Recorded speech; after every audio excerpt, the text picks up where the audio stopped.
श्री सीतारामचंद्राभ्या नमः।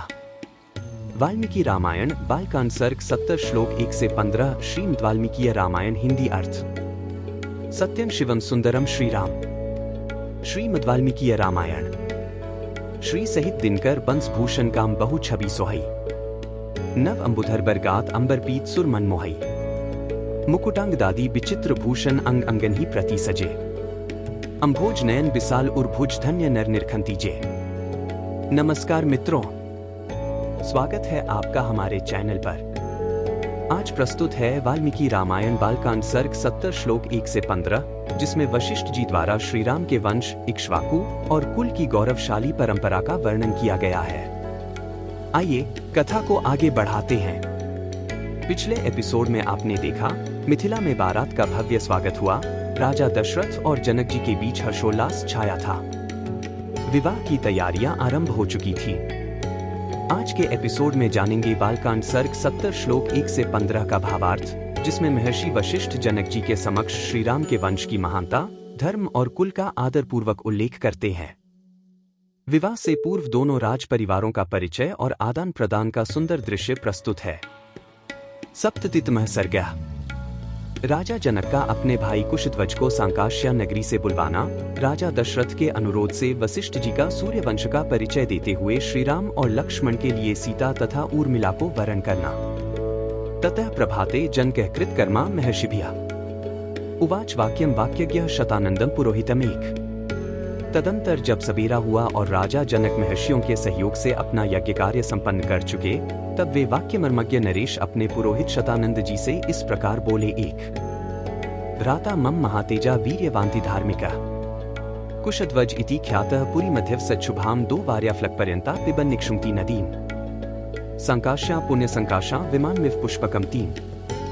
ब्राह्मण, मेरे महातेजस्वी और पराक्रमी भाई कुशध्वज जो अत्यंत धर्मात्मा हैं, इस समय इक्षुमती नदी का जल पीते हुए उसके किनारे बसी हुई कल्याणमयी सांकाश्या नगरी में निवास करते हैं। उसके चारों ओर के परकोटों की रक्षा के लिए शत्रुओं के निवारण में समर्थ बड़े बड़े यंत्र लगाए गए हैं। वह पूरी पुष्पक विमान के समान विस्तृत तथा पुण्य से उपलब्ध होने वाले स्वर्गलोक के सदृश सुंदर है। 2-3 तमहं द्रष्टुमिच्छामि यज्ञ गोप्ता समे मतः प्रीति सोपी महातेजा इमा भोक्ता मया सहचार।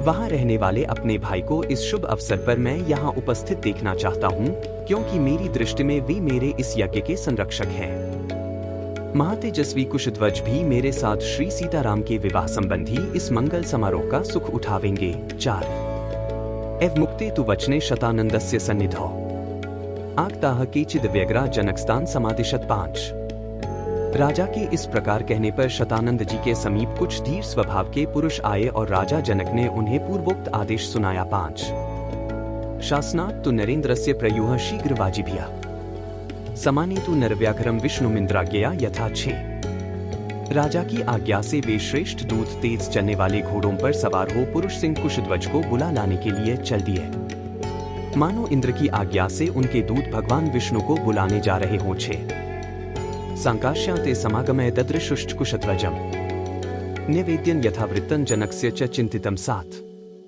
सांकाश्या में पहुंचकर उन्होंने कुशध्वज से भेंट की और मिथिला का यथार्थ समाचार एवं जनक का अभिप्राय भी निवेदन किया। 7 तवृत्तं नृप्तिः श्रुत्वा दूत श्रेष्ठ है महाज्वयः आज्ञया तो नरेन्द्रस्य आजगाम कुशध्वज। 8 उन महावेगशाली श्रेष्ठ दूतों के मुख से मिथिला का सारा वृत्तांत सुनकर राजा कुशध्वज महाराज जनक की आज्ञा के अनुसार मिथिला में आए। 8 सददर्श महात्मानं जनकं धर्मवत्सलम् सोभिवाद्य शतानंदन जनकं चाति धार्मिकं 9 राजाई परमं दिव्यमासनं सुध्यरोहत। वहां उन्होंने धर्मवत्सल महात्मा जनक का दर्शन किया। फिर शतानंद जी तथा अत्यंत धार्मिक जनक को प्रणाम करके वे राजा के योग्य परम दिव्य सिंहासन पर विराजमान हुए। 9:30 उपविष्टबुभौ तौ भ्रातरमित्युति 10 प्रेष्यामास्तुर्वीरौ मंत्रश्रेष्ठं सुदामन गच्छ मंत्रिप्ते शीघ्रमिक्ष्वाकुमित प्रभम 11 आत्मजय सह दुर्धर्षमान्यस्व समंत्रिणम्। सिंहासन पर बैठे हुए उन दोनों अमित तेजस्वी वीर बंधुओं ने मंत्री प्रवर सुदामन को भेजा और कहा, मंत्रीवर, आप शीघ्र ही अमित तेजस्वी इक्ष्वाकु कुलभूषण महाराज दशरथ के पास जाइए और पुत्रों तथा मंत्रियों सहित उन दुर्जय नरेश को यहाँ बुला लाइए। 10 से 11 1-2 औपकार्या सगत्वा तु रघुना कुलवर्धनम 12 ददश शिरसा चैनम्भिवाद्यदम ब्रवीत। आज्ञा पाकर मंत्री सुदामन महाराज दशरथ के खेमे में जाकर रघुकुल की कीर्ति बढ़ाने वाले उन नरेश से मिले और मस्तक झुकाकर उन्हें प्रणाम करने के पश्चात इस प्रकार बोले। 12.5 अयोध्याधिपते वीर वैदेहो मिथिलाधिपः 13 सत्वां द्रष्टुं व्यवसितः सोपाध्याय पुरोहितम। वीर अयोध्यानरेश मिथिलापति विदेहराज जनक इस समय उपाध्याय और पुरोहित सहित आपका दर्शन करना चाहते हैं। 13.5 मंत्र श्रेष्ठ वचः श्रुत्वा राजा सर्षिगणस्तथा 14 सबंधुर्गमत तत्र जन को यत्र वर्तते। मंत्रिवर सुदामन की बात सुनकर राजा दशरथ ऋषियों और बंधु बांधवों के साथ उस स्थान पर गए जहां राजा जनक विद्यमान थे। 14.1-2 राजा च मंत्र स्थितः सोपाध्यायः सबांधवः 15 वाक्य विदा श्रेष्ठो वैद्यमिदं ब्रवीत। मंत्री, उपाध्याय और भाई बंधुओं सहित राजा दशरथ, जो बोलने की कला जानने वाले विद्वानों में श्रेष्ठ थे, विदेहराज जनक से इस प्रकार बोले। 15.1-2 कल के वीडियो में पढ़िए बालकांड सर्ग 70 श्लोक 16 से 30, जहां जानेंगे इक्ष्वाकु वंश वृत्तांत की बाकी कथा, राजा असित की कहानी और सागर वंश की उत्पत्ति से जुड़ी अद्भुत बातें। अगर आपको यह वीडियो पसंद आया हो तो लाइक करें, शेयर करें और चैनल को सब्सक्राइब करें। हर दिन वाल्मीकि रामायण के श्लोकों का सरल हिंदी अर्थ और सुंदर कथा भाव हमारे साथ पाएं। धन्यवाद। जय श्री राम। बार बार बर मागो हर्षी देहु श्री रंग। पद सरोज अनपाइनी भक्ति सदा सत्संग। कथा विसर्जन होत है, सुनो वीर हनुमान। जो जन जंग से आए हैं सो तंप कर ही पयान। बोलो सियावर रामचंद्र जी की जय। राम भक्त हनुमान जी की जय। उमापति महादेव जी की जय। मंगल भवन अमंगलहारी। द्रवहु सुतसरथ अजिर बिहारी। दीन दयाल बिरिदु संभारी।